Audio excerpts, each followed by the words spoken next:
Stratford market report, August 15th, 2024. Pratt Livestock just shy of 3,000 head, 29.75 to be exact. Had a nice run of yearling cattle off grass. Heifers 483 at 302, 577 at 275, 682 at 253, 773 at 246 and a half, 794 at 245, and 834 at 233 and a half. You get into the steers, 480 at 318, 528 at 3 1/4, 617 at 279, 711 at 259, 800 at 249, 848 at 245, 875 at 251, 903 at 238.50, 952 at 240.75.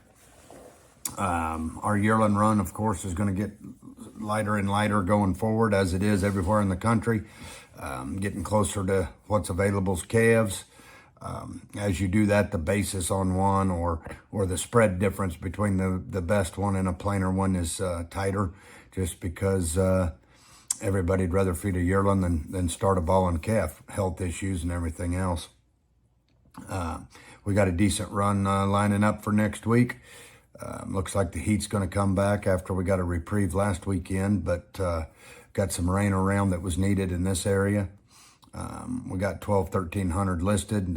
Surely we'll add to that. The killer cow runs have been pretty big. People pregging early.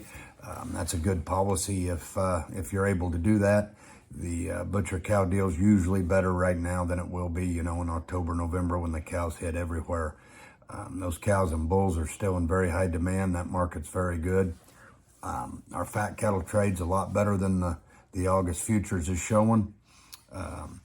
The cash index on feeders is a lot better than the feeder board again now after Friday's event on the board. 10 days, 2 weeks ago, we had a $14 spread between the August feeders and the actual index.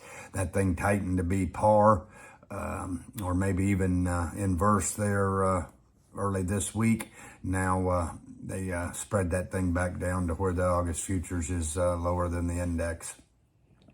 Same thing in the cash deal. The cash deal's a lot better, especially in the north, than the August futures, which we got 101% on feed, and they're 30 pounds above a year ago. So we got a lot of tonnage. But the packers can't seem to, even with slowing the chains, can't seem to get what they need. Seems short bought. So it looks to me like something's a little awry there. Either the USDA figures are off and there's not quite as many of them available, or the corporate, the buddies of the corporate yards don't have capacity, so they're in people that actually are a little tougher to trade with hands, and some of the extra packing has come online, so there's more competition. If that's the case, with more cattle and tonnage and just the corporate friends feeding a few less and a little bit more packing, if that's what's keeping this thing better and them not to be able to push it down, then it just shows what this market's been lacking for a long time is competition. I'd look for a lower calf crop this year and look for lower placements, the rest of this year. And we'll actually see the fruition of the cow kill the last couple years and the expansion not occurring coming up. Like I say, nice run next week. Calf sales not too far away.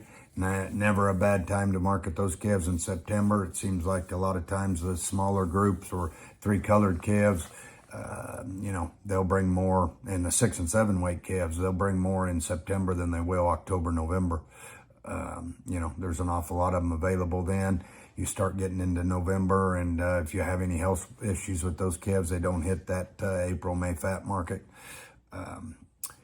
If you can preg early, it's a good time to sell those butcher cows when they're in good shape, and give your good cows the little more country, prior to winter. If we can help you in any way, give us a call. Thank you.